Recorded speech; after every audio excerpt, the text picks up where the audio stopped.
Arizona, Kari Lake here. I wanted to reach out to you to let you know that I am still in this fight with you. For 2 years, I've been sounding the alarm about our broken election system here in Arizona, and this past week has confirmed everything we've been saying. When we called for Katie Hobbs to recuse herself over a year ago, they ridiculed us. It turns out we were right. The fox was guarding the hen house, and because of that, voters have been disenfranchised. When we raised concerns, and I filed a lawsuit months ago to get rid of the electronic voting machines, they said we were crazy. Well, it turns out we were right. I don't know, Kari. Were you right about you all being crazy? We can take that the whole bunch of ways. But this all continues. Take a look at this. On election day, nearly half of all polling locations had problems with tabulating machines and printers. Malfunctioning tabulation machines forced voters to wait in line for hours to exercise their sacred right to vote. I talked to voters who waited in line for hours. One man told me he went to a location and there was a 3-hour line because the tabulators weren't working. He drove 15 miles to another location and the printers weren't working. He drove another 15 miles and was finally able to cast his vote, but he's not sure it counted. Our election officials failed us miserably. And I can promise you one thing. This fight to save our republic has just begun. I love you, Arizona. And I love you, America. The fight to continue trying to figure out if somehow you can try to overturn the results of this election. Kari, this is what this is all about. You're not some voting rights champion, not at all. So on Monday, Katie Hobbs was declared the winner and will be elected as Arizona's next governor. But that's not going to stop Kari Lake from screaming from the rooftops that her race was rigged. And we know this was coming because on multiple occasions, Kari has been clear, Lake, a Trump-backed candidate, sidestepped questions about whether she would accept the results of her election. Election day, Lake has called election officials incompetent. They're incompetent, of course they are, because Kari Lake says so. Check out this headline from October of 2022. In an interview, Arizona governor candidate Kari Lake says, "I don't have faith in the election system." She was setting the play right then and there. Kari was planning this from the start and she's going to carry it through. So when Hobbs was projected the winner, this is what Lake tweeted. "Arizonans know BS when they see it. They do, Kari.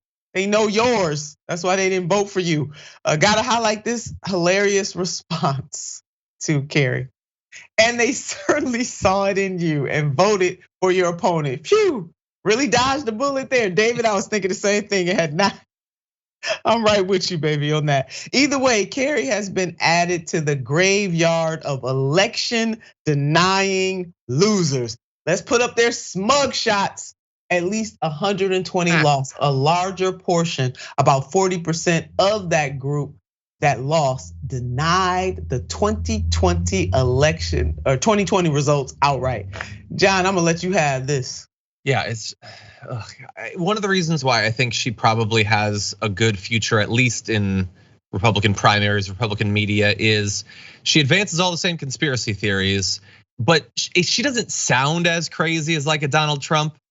Like when he does what she just did there, he doesn't start off with a, "Hi Arizona, Kari Lake here. I just wanted to talk to you." But she's got like that local news voice, which really sells the conspiracy theories.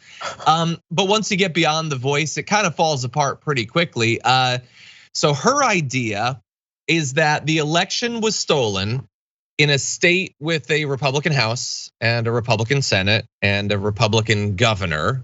For some reason, though, that state managed election, which was managed by Republicans, robbed her, while at the same time, other Republicans won statewide, multiple Republicans won congressional seats. There was even one where the guy, I think his name is Schweiker, he won by like 0.86%. Seems like it would have been relatively easy for the Democrats to steal if they were in the business of stealing Arizona elections. So there's no validity to the claim that her election was stolen. She's legally allowed to challenge it. And I don't even disagree with all of what she said. I don't think secretaries of state should be managing their own elections. Not because they will steal it, but just because it seems weird. But did she have a problem with Brian Kemp doing the exact same thing just a few years ago? I kind of doubt it. I don't like that the machines are going down or the lines might be long, but it is hardly the position of the Republican Party that more funding needs to go to stopping that. The only funding they want to put into the election systems is voter ID. They're the ones moving machines out of areas, especially urban areas. So I would love to fix those problems that she has. I don't think she's interested in solving them outside of the context of her own election, though. I'm right with you. I'm floating on the boat with you on that, John. I was a bit disturbed, not a bit. I hated to see those long lines, and so that should not have been the case because we shouldn't make people wait hours to vote. Just should not do it. And you are right. I do agree that the recusal, Hobbs should have recused herself flat out. People should not be running their own elections. So Kari, you can keep that, if you want to be a champion for voting rights, please, by all means, join some of the voting rights champions. It's room in the end for you for that. I don't know, John, I see a vice presidency looming. I swear I do. I know somebody's gonna put her on the ticket. That's what she's auditioning for right now. Y'all stay tuned. Now you heard it here on Unbossed. I don't know if it's first, but you heard it right here. She will be a vice presidential candidate coming to a neighborhood near you real soon.